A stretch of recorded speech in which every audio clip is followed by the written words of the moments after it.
9 rescued Kanu children. Their mom raises alarm. Umar Farouk, abducted Hausa boy, now speaks Igbo, dumps Islam, adopts Christianity. And his parents said that the guy started exhibiting strange character that is kind of different, that is strange to their own culture. Jamila Saleh, mother of Umar Farouk, one of the 9 rescued Kano children that were abducted and taken to Onitsha, Anambra State, has raised an alarm over her son's strange behaviors. If you could recall that the Kano State Police Command, which rescued the 9 missing children, had paraded 6 members of the kidnap gang. The gang, according to the police, confessed to their crimes. However, an online newspaper called Daily Nigeria reports that the children rescue seems to be exposing their parents' grief and disbelief than a respite. In an interview with one of the correspondents in Kano, Jamila Saleh, a mother of one of the rescued children, Farouk, who was renamed Onyedika Ogbodo, disclosed that she could no longer contend with some of the strange behaviors her son was showing. According to her, a 10-year-old son no longer wants to perform the Muslim 5 times daily prayers and other Islamic practices. So she stated that whenever Farouk was asked to pray, he would tell her mom that this prayer were mere physical exercises. Standing up, strengthening your back, kneeling on the floor is just exercises. That is not prayer. If you're just joining in, kindly take a moment to tap on that subscription button if you have not done so, and the red notification icon bell. Let us grow this channel together.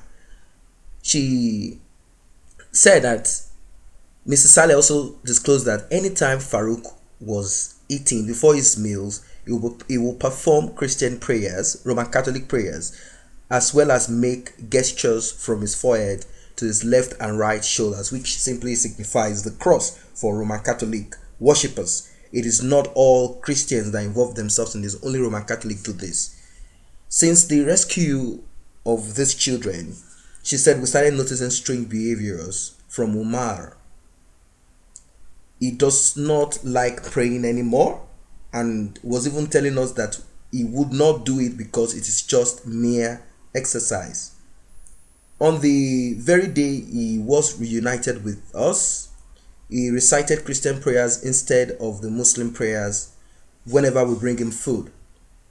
His father and I had forcefully stopped him from doing that and other Christian acts, Roman Catholic acts. We had to teach him to say Bismillah before eating the food, she revealed. She also lamented that Farouk still exhibits lackluster attitudes towards Islam, saying that he does not want to go to mosque unless with much persuasions from his elder brothers. Mrs. Saleh also narrated how her son could not recognize her and his father when they first met him at the police command headquarters after their rescue, a situation that she said made her cry profusely. In her words, she said, "My son was abducted when he was 5 years old, about 5 years ago, so I am seeing him for the first time after so long. What made me cry was how he could not recognize me, and neither knows his father and I, nor had he ever seen me in his life." That is how he said. He said he's never seen them in his life. He doesn't know them. He doesn't know who they are. It was a terrible situation, she stated. Mrs. Saleh also complained that Farouk has completely forgotten Hausa language, as he now speaks Igbo language and Pidgin English. Hence, they could hardly communicate with him. "I am shocked that this is my son, a fully Hausa-born child, finds it difficult to speak Hausa language, the same language that he spoke years back, but now he speaks Igbo language and Pidgin English, and his attitude and behavior is that of an Igbo boy." She disclosed that they are now teaching him the Hausa language, describing Farouk as a brilliant and first learner. She then commended the Kano State Police Command for rescuing the abducted children, including her son, thanking the general public for their concern over their plight. So guys, this is what it is. this is confirmed. As you can see, the pictures right there, it is real. This is not a story that is made up. These are Hausa children. If you even look at some faces, you will see that some of them look like Hausa children, and they were abducted allegedly by Igbo people, probably in collaboration with some other people, I don't know, but they said that the Biafrans abducted them and took them over to their place so as to indoctrinate them with a new religion and give them a new home that is quite different from where they have been. Is not easy. No one is going to promote this. Even if you are poor, you won't want your child to be away from you. But we have a lot of Amajiris all over the streets, and even the richest man in Africa, Dangote, cannot even stretch a helping hand to his own people, his own kindred, his own tribe. He won't do that. So these people have been given, these children have been given a better home. But then I believe if they want children, they should go through the proper means of doing this. They should go to the homes where you have children that do not have parents, rather than going to steal children away from their parents. This is not a good one anyway. And this is the noise that and shout and complain that the Hausas have been coming out there and saying that the Igbos are involved in kidnapping of children in the northern part of Nigeria. I'll quickly run through the comment section. Here, someone said, these children need rehabilitation before even handing them over to their parents. They have gone through a lot. The trauma of losing their parents and identity for over 5 years is not something that they can overcome in a short while. They need professionals, at least for now.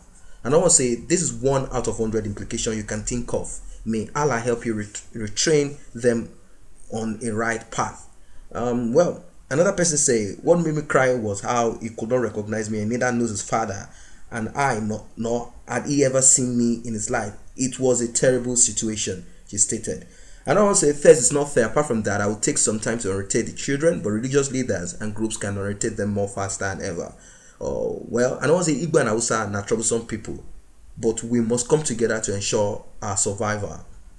And another person say, patience. She should not expect the boy to jump right back to his old life with a snap of fingers. A child's mind is blank, and what you teach him is what it sticks to, especially at such tender age. It will only adjust gradually, but it's quite unfortunate that it is now grown, which if they try to force him, he can run away to the other family that he sees as their own children.